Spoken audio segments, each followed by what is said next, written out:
Un petit moment pendant que Christine se fouille dans les boules de Noël. Salut tout le monde! Allô! Décembre est commencé, et donc c'est légitime d'avoir l'esprit de Noël. D'ailleurs, vous pouvez remarquer tout notre effort dans ce background, à la fois épuré, lumineux et très Pinterest. Je nous donne un plus pour l'effort. Ah ouais. On a décidé de commencer notre série de Noël aujourd'hui avec une vidéo de suggestions de cadeaux et de célébrations de Noël, mais pas n'importe lesquels. Appelons ça Noël sans bébelle. J'adore. Je suis poète. 10 sur 10. Il y aura une vidéo de suggestions cadeaux et de wishlist qui suivra celle-ci. Donc j'avoue que les dernières années, ça vient particulièrement de moi. Je suis un peu tannante peut-être même avec ça. Mais j'ai toujours envie de célébrer Noël autrement.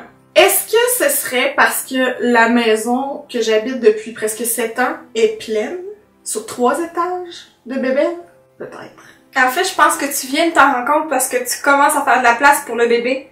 Exact. Donc là, tu te rends compte de l'ampleur de la situation. Ouais. Et de à quel point j'attends pas quand je veux quelque chose, quand j'ai besoin de quelque chose, j'attends pas à Noël. C'est un peu ton problème. Voilà.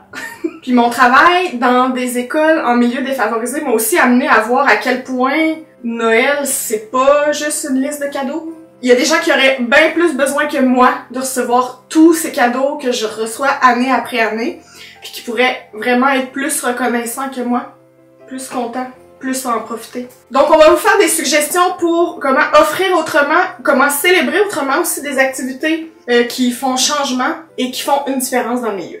Je me sens très Chantal Lacroix. Donnez au suivant tout le monde. Moi, je vais commencer avec une semi-tradition que je me suis semi-instaurée. Mais ouais, vous allez comprendre. En fait, dans le temps de Noël, j'aime ça cuisiner des biscuits en particulier ou toute autre sucrerie. C'est encore plus le fun, tu sais, de les offrir parce que de un, sinon t'es manges tout. Mais et de deux, ça fait plaisir à quelqu'un d'autre. Donc pourquoi pas vous donner comme mission d'aller livrer des petites boîtes de biscuits aux gens autour de vous. De un, vous allez avoir du plaisir en les cuisinant. De deux, les gens autour de vous vont vous trouver hyper sympathique de leur offrir des sucreries. Puis ça va garder, je sais pas, l'esprit de Noël pour moi, c'est comme, c'est ça. C'est être dans la cuisine, tout le monde ensemble. Puis c'est le moment de faire certaines recettes qu'on fait pas le restant de l'année, là. Dans le même ordre d'idées, c'est le fun d'avoir comme tradition dans la famille d'offrir un cadeau fait à la main. T'as parti un peu ça dans notre famille dernièrement. Puis, ben, ça porte plus à réfléchir à ce que tu fais. À ce que tu veux offrir, à vraiment ce que la personne aime. C'est pas obligé d'être un DIY très compliqué, digne de Catherine, Amélie ou Emma, là. On vous adore, vous êtes tous très bonnes. Mais nous, on n'a pas tout ce talent.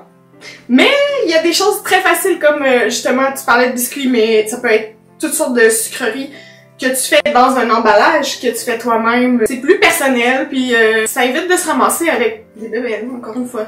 Pour celles qui viennent de la région de Québec, vous connaissez probablement déjà l'arbre enchanté. Ne serait-ce que de remplacer un cadeau par un cadeau de l'arbre enchanté. Je vous explique c'est quoi, mais ça peut faire vraiment une différence. L'arbre enchanté, en fait, ça se trouve à Laurier, Québec. C'est un arbre de Noël rempli de suggestions d'enfants défavorisés qui aimeraient recevoir un cadeau neuf à Noël, puis qui n'ont pas la chance dans leur famille de l'avoir. Alors c'est quoi un cadeau par famille? Tu prends un petit moment, tu t'en vas là-bas, tu choisis, tu peux choisir par le montant que tu veux mettre, puis voilà, tu vas rendre un enfant heureux. C'est pas ça, l'esprit de Noël?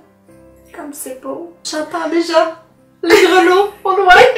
Puis si vous avez pas ce genre d'organisme par chez vous, ben vous pouvez en famille choisir une cause qui vous tient à cœur puis contribuer un montant représentatif d'un cadeau finalement à cette cause-là. Je suis certaine qu'ils vont en être reconnaissants. Mais ça peut être un montant d'argent, mais ça peut aussi être du temps. C'est pas obligé d'être de l'argent. Il y a tellement d'organismes qui ont besoin de bénévoles, pas juste dans le temps des fêtes, là. Donc si vous avez pas nécessairement les moyens, ben pourquoi pas donner du temps. Il existe un organisme qui s'appelle le Phare. Vous en avez peut-être entendu parler soit à la télé ou dans les réseaux sociaux. Le Phare Enfants-Famille, c'est en fait une ressource pour des soins palliatifs pédiatriques. Donc les enfants qui sont condamnés Puis le fort aide à vivre des... Voyons, je deviens tout émue.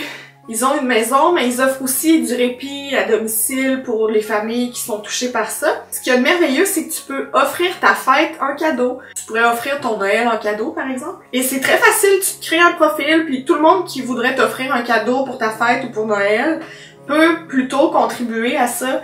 Et ça fait un don. T'as le bonheur de pouvoir offrir, mais tu sensibilises plein de gens en même temps à la cause. Puis je trouve ça merveilleux, puis je trouve que d'autres organismes devraient suivre cette façon de faire-là. Tu sais, ding ding ding ding ding. Si vous nous écoutez, c'est que vous regardez des vidéos. Peut-être. Fréquemment. Peut-être. Moi, je vous suggère, en famille, pourquoi pas préparer une petite vidéo récapitulative de toute l'année. Tu sais, tu peux filmer chaque membre de ta famille puis en faire une petite compilation. Et au fil des ans, ben, tu vas avoir un genre d'album à souvenir, mais vidéo. Je pense que ce serait intéressant puis encore plus savoureux parce que tu peux voir les looks qui évoluent chaque année. Ouais. Quelle bonne idée! Pis ça, ce genre d'affaires-là, ça peut toujours être pratique là, dans les moments comme tu sais, des baptêmes ou des mariages ou... Génial! Moi, je le dis aujourd'hui, là, il y a pas d'âge pour les crazy carpets.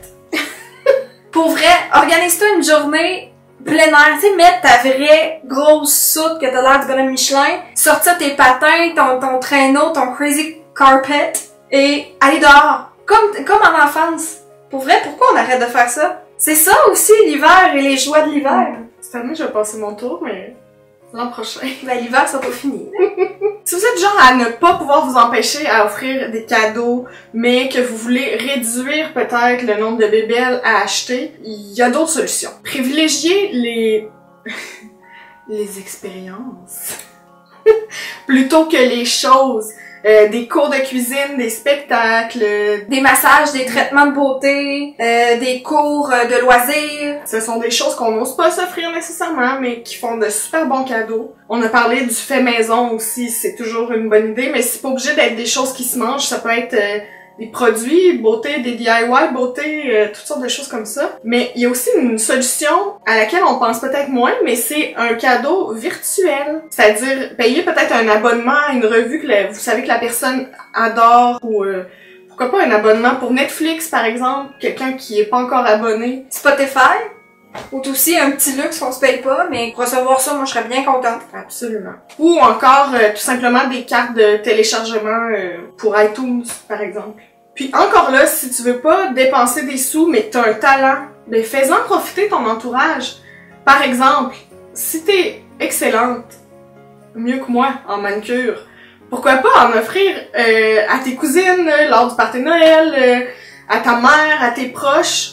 Pourquoi pas faire une pédicure à ton père? Il aura peut-être jamais vécu ça de sa vie. Peut-être que tu vas regretter. Ah, aussi. C'est un cadeau, là. C'est un don de soi aussi. Moi, je te dis, Christine, peut-être que je vais t'offrir du gardiennage. Ce sera pas de refus, j'imagine. Puis, un dernier petit conseil. Si toi, t'adhères pas nécessairement à cette mentalité-là du Noël sans chose, que ça te prend absolument des cadeaux, mais que t'as quelqu'un dans ton entourage qui t'a signifié son intention de fêter Noël comme ça, ben respecte-le, non? Oui, mais si t'es du genre de personne qui adhère à cette mentalité-là, essaye pas de la faire rentrer dans la gueule demain. Ouais, c'est sûr. Sur ça, on a fini de te faire la morale. Si jamais t'essaies nos suggestions cette année, fais-nous en part dans les commentaires. Puis si toi, dans ta famille, il y a des traditions comme ça qui reviennent à chaque année, ben fais-nous en part aussi. Je suis sûre qu'on n'est pas les seuls qui veulent en découvrir de nouvelles. On est consciente que cette vidéo est un petit peu différente de ce qu'on voit à l'habitude. On espère que ça t'a plu tout de même. Et on te remercie de l'avoir écouté. Et on se dit à très bientôt! Bye! Salut à tous! Non. Salut tout le monde! Allô! Tu vas la faire ou pas? Oui, j'ai faussé. Donde son? Non? Donde? Mais c'est-tu ça, nous? Estamos? Je pense que tu peux enlever espagnol de mon CV.